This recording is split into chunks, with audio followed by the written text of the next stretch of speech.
Hey, buenos dias, que paso, amigos y amigas, enemigos. Welcome back to the channel, John's Moto Garage. Today we're going to jump on the Honda Grom. This is one of my favorite motorcycles. But there's always two sides to every story, and today we're going to talk about some of the things I dislike, the things I hate about the Honda Grom, and some of the reasons why you may consider not even looking into this motorcycle, depending what you're looking for in a bike. So let's jump into it. The Honda Grom, you guys, 5 things I totally hate, dislike about the bike. I'm hoping my wheelie spot is open today. It's the day after Christmas. There shouldn't be people working, so we should be good to go. All right, reason number one why I dislike the Honda Grom. The bike is just, there's no two ways about it. It is a gutless motorcycle. I've seen people dump hundreds and hundreds of dollars into upgrading and doing mods and all kinds of things, and aside from just doing an engine swap, the most you get is like an extra couple horsepower. So they come stock standard with 8 or 9 horsepower, 125cc. And I know what you're thinking, well, of course, John, it's only a 125cc little bike. It's basically a street legal pit bike. And yes, that's true. And the first time I jumped on it, I was just like, what the heck? This is not what I suspected. I expected something a little zippier, faster, and just frankly, a little bit more powerful. But it is what it is. Reason number 2, right along with that, you're very limited on the Honda Grom. This thing tops out at like 55, maybe 60, 65 miles per hour, depending if you're going downhill with wind and, you know, depending on your weight and everything. So you're limited. You can't jump on the freeway. Well, I have jumped on the freeway, but you can barely get up to speed. And so typically if you buy this bike, you're going to be stuck to the surface streets and back roads. I would not recommend trying to battle traffic on the freeway with this Honda Grom. And right along with that, it does not get up to speed on the main roads as quickly as you'd like, so you got to give yourself that distance if you're going to be trying to like get onto a 45 mile per hour road.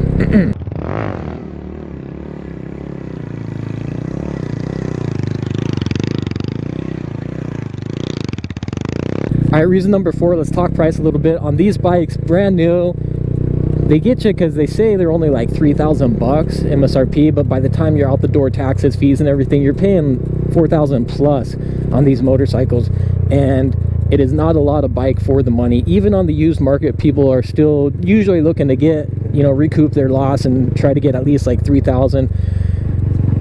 I'm starting to find them closer to the 2K range. Dang it, that's my spot, man. That's my spot, bro. What are people doing here on the holidays, man? You're not supposed to be working on the holidays. Take some time off, dude.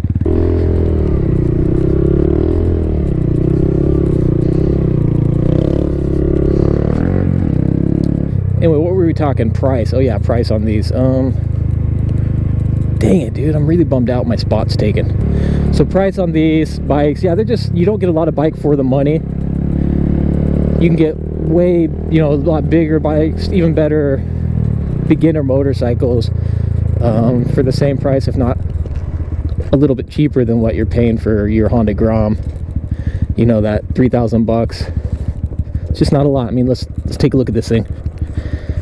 I mean, it really is like a street legal pit bike, you know what I mean? So anyway, that's the reason number 3. Price point, you don't get a lot of bike for the money with the Honda Grom. All right, reason number 4, the suspension. The stock suspension on these things is absolutely terrible. I mean, if you go just too fast over a speed bump, these things bottom out. Don't even think about hitting any jumps or anything, which you would think with a hooligan, kind of like I said, street legal pit bike, you'd think you could get away with a little bit more of that, but unfortunately not. You really got to be careful with this stock suspension because it does bottom out hard. I know a lot of people will upgrade it. I haven't. I still got stock, so I just try not to catch any air. Reason number 5, let's talk oil changes. Oil changes typically on a bike is not a big deal. You know, drain the oil, get a new O-ring, a new filter, and you're good to go.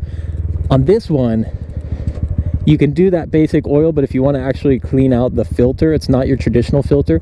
You have to actually take off this right side crankcase cover, which means you're gonna have to replace the gasket, and then you got this little spinner piece, and you got to replace the gasket on the spinner piece, and then unless you do a mod, basically the way to change the oil and to clean out the spinner and the filter is a pain in the butt compared to your typical oil change. I don't know why they decided to do it that way as opposed to just having your basic filter that you can unscrew and swap out easily. But yeah, the oil change First time I did it on this, I was like, this is stupid, man. I gotta deal with this gasket garbage and all that stuff, but it's just the name of the game.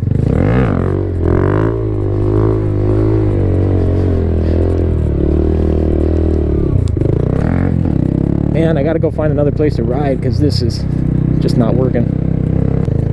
All right, that was reason number 5. Bonus reason number 6, and this is perhaps the biggest thing I hate about the Honda Grom, man. You don't get the respect from the other bikers the same way you would if you were on like a crotch rocket or a sport bike.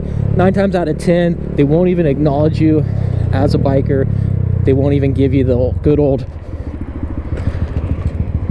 wave. But yeah, half the bikers out there, man, they won't even take you seriously on one of these. They see you and they think, they scoff at it, bro. Like, what kind of motorcycle wannabe are you, dude? Not being sarcastic there. It shouldn't matter. It shouldn't matter, but to some people that would. And then bonus reason number 7, these things are too much fun. So it may keep you from riding and learning on your other bikes because you just can't help it. You see the Grom sitting there in the garage and you have to jump on and take it for a spin. Now, to some of you, that's probably a positive. You know, honestly, to me, that's kind of a positive as well. And then bonus reason number 8, since we're on our bonus reasons, the bike, because it's such a fun lightweight bike to learn on and you learn all this stuff, it's hard to obey the traffic laws, if you will. Not so much the speeding side of things. That's a good thing about it being so underpowered, is it's almost difficult to speed even if you wanted to, but it's hard to ride this bike and not be up on one wheel and not be trying to screw around and do all that kind of thing. That's one of the reasons why I ride this bike so often. I think that's about it, man. Leave a comment below. What do you guys hate about the Honda Grom? What are your gripes and dislikes with this motorcycle? As always, I appreciate the support. If you dig the content, like, subscribe, and hit me on Instagram at John's Moto Garage. I'm gonna have fun ripping around on the Honda Grom here, and we'll catch you guys on the next one. Adios, hasta luego, nos vemos.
Alright, second gear, sit downs.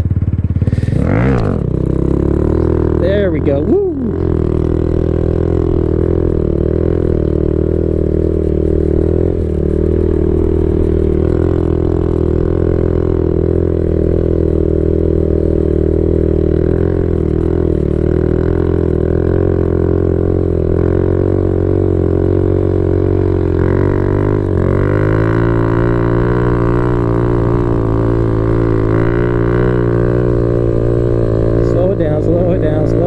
Slow it down, dude. Slow it down, bro.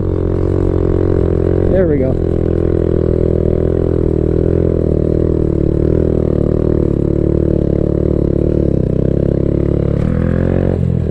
I couldn't make the curve. Couldn't make the dang curve.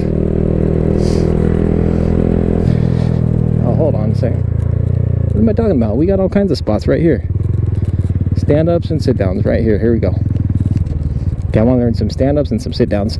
This is perfect. You got some wide open space. It's a little bit exposed, but that's okay. I don't think anybody's in those lots.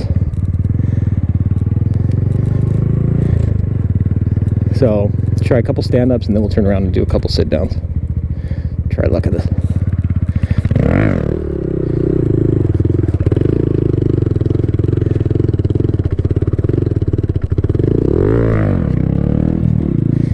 Okay, I could tell I was coming to a about to stall the bike there, so let's try our sit downs now.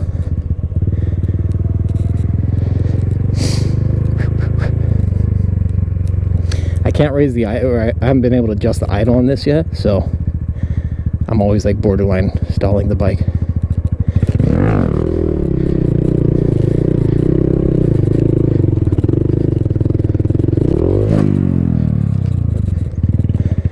Yeah, it's hard with these sit downs, especially when it's real tight like that.